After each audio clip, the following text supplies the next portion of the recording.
the aspect of rewarding loyalists and picking the right person. Just before I even talk about that, we are three people here, and we can't go without making a comment on the so-called 50-50 promise agenda. Let's be very clear about what is a promise, what is a covenant, and what is a suggestion. The statements politicians make during campaigns are not necessarily promises. They are suggestions, they are proposals, and they are made differently depending on the audience. Let's be clear. The covenant that the president made with the people of Kenya, the promises that I made are clearly in the manifesto.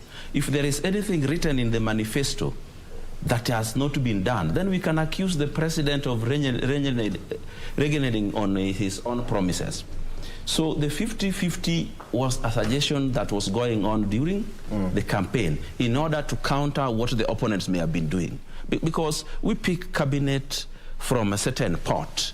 In that pot, how many women do we find there? How many men do we find there? If we find there 50-50, it would be possible to pick 50-50 women and 50-50 men. But if that pot has more men than women, because people have to qualify to be in that cabinet.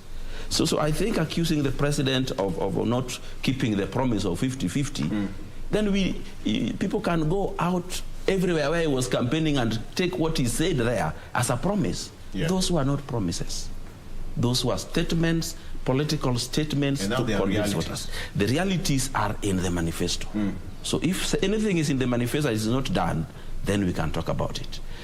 Coming back to your question about rewarding loyalists, I think the variables to be taken care of in appointing a cabinet are so many. You can't just pinpoint one. That kind of rewarding loyalists, planning for 2027, regional balance, gender balance. Take, for example, in Nyanza. There's one corner of Nyanza called the Kuria with 2 constituencies. All those MPs who are there, the 2 of them were elected on UDA. The votes that came there for UDA was so much. And you know, there's no cabinet minister there. But in Luo Nyanza, where there is not a single MCA elected in UDA, forget about MP or the rest, they already have 1 minister. So I think the president is just being pragmatic.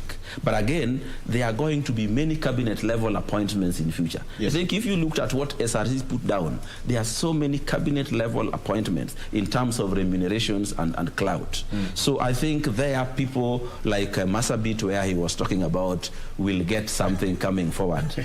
So I think people will be rewarded accordingly in the future. Because the president, I have noticed something about President William Ruto. The guy plans ahead. The guy is a strategic planner, he's a forward planner, and I am sure he has already thought through who is going to be in government until 2027 and how he's going to get re-elected and how he's going to finish his term. He's a serious forward planner. Among loyalists, as I said in my preamble, the one I called the executive summary,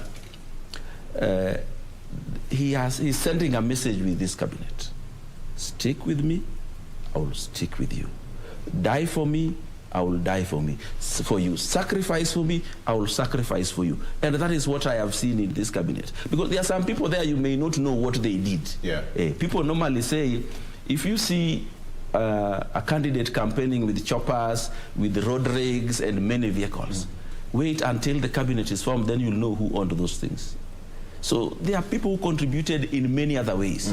And he may not have to come and tell you, you know, Kenyans, I am bringing Njuguna Ndung'u here because he did A, B, C, D. We may have not even seen him anywhere near the campaigns, but we do not know what he did in the vaccines.